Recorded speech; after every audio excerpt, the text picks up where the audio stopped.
Class 10th का science का chapter number 3 जिसका नाम है मैटल्स एंड नॉन मैटल्स, इस चैप्टर की एक्टिविटी 3.14 को डिस्कस करते हैं। नेक्स्ट टॉपिक हमारे पास है एक्टिविटी 3.14। हमारे साइंस की बुक के अंदर जो एक्टिविटी 3.14 है उसे हमने डिस्कस करना है। चलो स्टार्ट करते हैं, फर्स्ट पॉइंट पे आते हैं।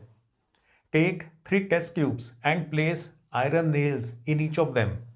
देखो, फर्स्ट पॉइंट में आपको ये बोला जा रहा है कि आपने ना 3 अलग अलग टेस्ट ट्यूब्स लेनी है और तीनों के तीनों टेस्ट ट्यूब्स के अंदर आपने आयरन नेल्स को डालना है, किलो को डाल देना है।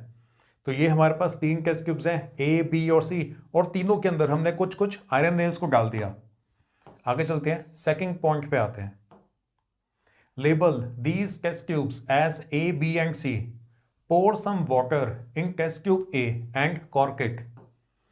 अब जो सबसे पहले वाली टेस्ट ट्यूब है ना, ये देखो, जो पहली वाली टेस्ट ट्यूब है उसके अंदर आपने पहले तो थोड़ा सा पानी डालना है और उसके बाद ये कॉर्क का मतलब है, कॉर्क का मतलब होता है पीस ऑफ वुड। जो इसका ढक्कन है ना वो वुड का बना होता है, आपको ढक्कन बंद करने के लिए बोला जा रहा है। अब ध्यान से देख के जरा ये बताओ कि जो पहली वाली टेस्ट ट्यूब है उसके अंदर क्या क्या प्रेजेंट है। सबसे पहले तो हमने यहाँ पे आयरन नेल्स को डाला था, उसके बाद थोड़ा सा पानी डाला था, वाटर भी प्रेजेंट है, साथ में जो ऊपर वाली खाली जगह है यहाँ पर एयर भी प्रेजेंट है।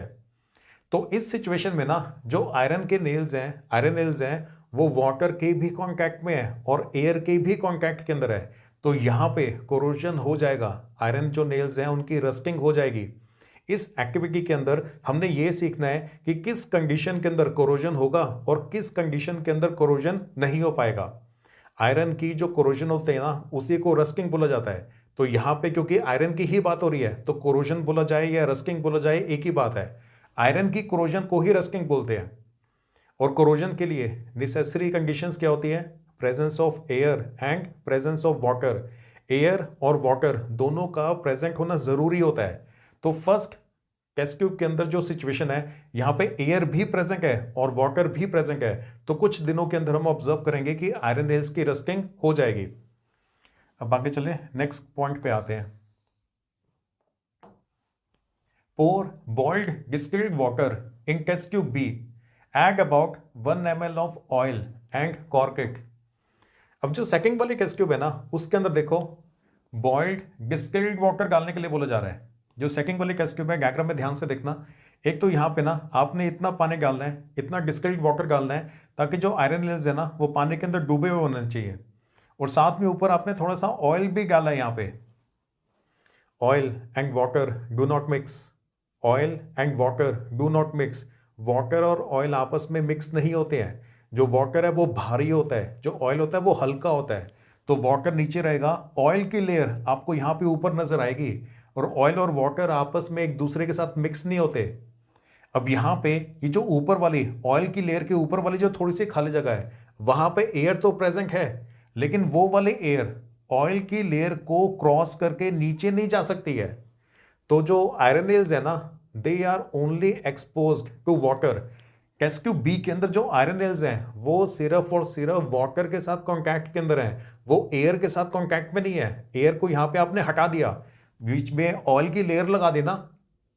Oil and water do not mix, oil और वाटर आपस में मिक्स नहीं होते हैं। और ये जो ऑयल की लेयर है ये ऊपर वाली खाली जगह पे जो एयर प्रेजेंट है उस एयर को भी अंदर नीचे नहीं जाने देगी। तो यहां पे कोरोजन नहीं हो पाएगा। आयरन की कोरोजन के लिए दोनों चीजों का होना जरूरी होता है, वाटर का भी होना जरूरी होता है और एयर का भी होना जरूरी होता है। वाटर तो चलो यहां पे प्रेजेंट है लेकिन एयर को कैंसिल आउट कर दिया, एयर पार्टिकल्स आयरन नेल्स तक नहीं पहुंच पाएंगे, तो यहां पे कोरोजन नहीं हो पाएगी। आगे चलते हैं, नेक्स्ट पॉइंट पे आते हैं। Pour some anhydrous calcium chloride in test tube C and cork it. अब जो तीसरी टेस्ट ट्यूब है ना ये वाली, ये जो थर्ड टेस्ट ट्यूब है टेस्ट ट्यूब सी, इसके अंदर एनहाइड्रस कैल्शियम क्लोराइड को डाला गया है। ये आप देख रहे हो यहाँ पे एनहाइड्रस कैल्शियम क्लोराइड को डाला गया है। ये क्या करेगा, टेस्ट ट्यूब के अंदर जितना भी मॉइस्चर है ना सारे के सारे मॉइस्चर को एब्जॉर्ब कर लेगा। तो टेस्ट ट्यूब सी के अंदर एनहाइड्रस कैल्शियम क्लोराइड को डाल के ऊपर से ढक्कन लगा के बंद कर दिया। अंदर वाली जितनी भी एयर थी, एयर के अंदर जितना भी मॉइस्चर था वो सारा का सारा इसने एब्जॉर्ब कर लिया है। तो अब यहाँ पे ना बिल्कुल भी मॉइस्चर प्रेजेंट नहीं है, मतलब वाटर वेपर्स अंदर प्रेजेंट नहीं है।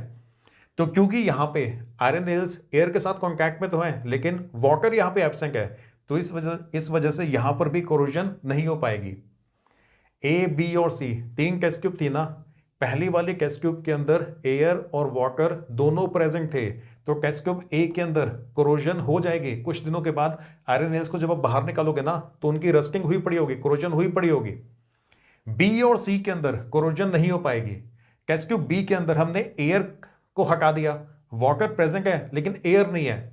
लेकिन टेस्ट ट्यूब सी के अंदर वाटर को हटा दिया, ये जो एनहाइड्रस कैल्शियम क्लोराइड है ये अंदर से सारे के सारे मॉइस्चर को एब्जॉर्ब कर लेगा, मतलब अंदर जितने भी वाटर के पार्टिकल्स है ना वो सारे एब्जॉर्ब हो जाएंगे।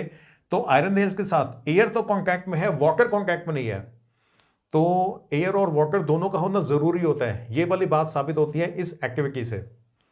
क्लियर हो गया? सिर्फ ए में रस्टिंग होगी, बी और सी के अंदर रस्टिंग नहीं हो पाएगी। Leave these test tubes for few days then observe. कुछ दिनों के लिए आप टेस्ट ट्यूब्स को ऐसे ही छोड़ दो, उसके बाद क्या ऑब्जर्वेशन होती है वो आपसे पूछा जा रहा है। क्या ऑब्जर्वेशन होने वाली है वो तो मैं आपको पहले ही बता चुका हूं।